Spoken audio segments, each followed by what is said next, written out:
শুক্তো তরকারি এখানে বসিয়ে দিয়েছি। আর এইদিকে তোমার বেগুন রিং রিং করে কেটে নিয়েছি। রিং রিং করে বেগুন ভাজা বরমাশাইয়েরও খুব ভালো লাগে, তার সঙ্গে কিন্তু আমারও বেশ ভালো লাগে। তো এখানে দেখো আমি গ্যাসটা একদম লোতে দিয়ে দিয়েছি আর বেগুন ভাজাগুলো এখানে ভেজে নিচ্ছি। এভাবে বেগুন ভাজাটা খেতে অনেক মজাদার হয় জানো তো। আর এইদিকে দেখো আমি শুক্তোটা বসিয়ে দিয়েছি, বেগুন ভাজাটা করছি। আর তোমার শাকটা তো হয়ে গেছে, তার মধ্যে ভাতটাও আমি নামিয়ে নিয়েছি, মাঠটাও ঝরিয়ে নিয়েছি। তো এরই মধ্যে বরমাশাই চলে এসেছে।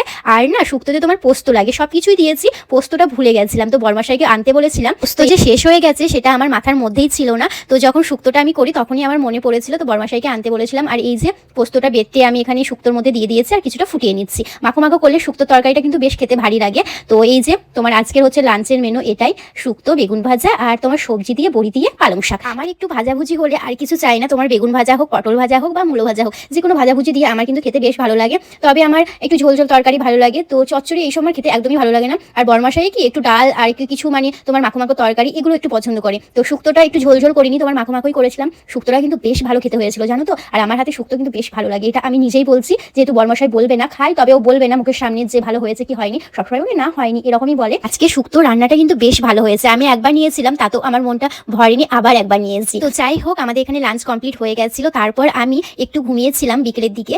তো সন্ধে সন্ধে হয়ে এসেছে, তো আমি একটু ছাদে এসেছি, জামা প্যান্ট মেলা ছিল তো সেগুলোই তুলতে এসেছি। তো ছাদে এসে দেখি আকাশের দিকে তাকিয়ে আকাশটার ভিউটা জাস্ট এরকম লাগছে, আজকে কি সুন্দর দেখতে লাগছে। তো এইটা আমি দেখে ছবি তুলবো না আর ভিডিও করবো না, এটা কখনো হয় আর মানা যায়? তাই সন্ধে হয়ে এসেছে, তাই আমি আর দেরি না করে এই যে সুন্দর একটা ভিডিও বানিয়ে নিচ্ছিলাম। আর তোমার কয়েকটা ছবিও তুলেছিলাম, যেটা তোমাদের সঙ্গে শেয়ারও করেছি। খুবই সুন্দর লাগছিল কিন্তু আকাশটা দেখো, তোমার সামনাসামনি দেখতে আরো বেশ ভালো লাগছিল। তো ওখানে আমি কয়েকটা ছবি তুলে চলে এসেছিলাম নিচে। তারপর সন্ধে দেওয়ার পর এই যে বরমাশাই আমি একসঙ্গে চা খাচ্ছি। তো আজকে বরমাশাই বাড়িতেই ছিল, কারণ বরমাশাইয়ের শরীরটা একটু খারাপ করছিল, তো বরমাশাই বাড়িতেই ছিল। এই যে বরমাশাই চাটা করেছে, আমি কিন্তু চাটা করিনি, বরমাশাই চাটা করেছে।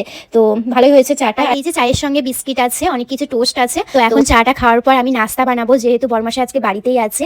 তো নাস্তা যেহেতু আমি বানাই না, একার জন্য বানাতে ভালো লাগে না, তো বানাই না। বরমাশাই আজকে যখন বাড়িতে আছে নাস্তাটা বানিয়েই নেবো।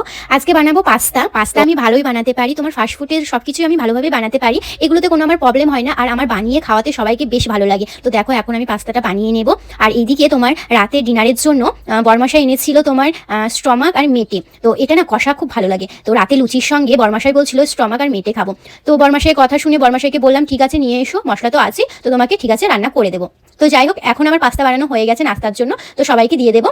এখানে বরমাশাইকে দিয়ে দিয়েছি, বরমাশাই খাচ্ছে। আর বরমাশাইকে আমি বলছি কেমন হয়েছে একটু বলো তো, একদম বলছে না না একটু ভালো হয়নি, দেখছো কেমন বাজে ছেলে। বরমাশাই তো এদিকে বলবে না, যাই হোক আমি নিজেই বলছি, নিজের রান্না নিজেই খেয়ে বলছি কেমন হয়েছে। খেতে খুবই ভালো হয়েছে, শুধু একটু না পাস্তাটা সেদ্ধ হয়ে গেছিল। আমি একটু কাজ করছিলাম তো তারই মাঝে পাস্তাটা সেদ্ধ করতে দিয়েছিলাম, তো একটু সেদ্ধ হয়ে গেছিল, বাদ বাকি সবই ভালো হয়েছে, অনেক মজাদার আর অনেক টেস্টি হয়েছে।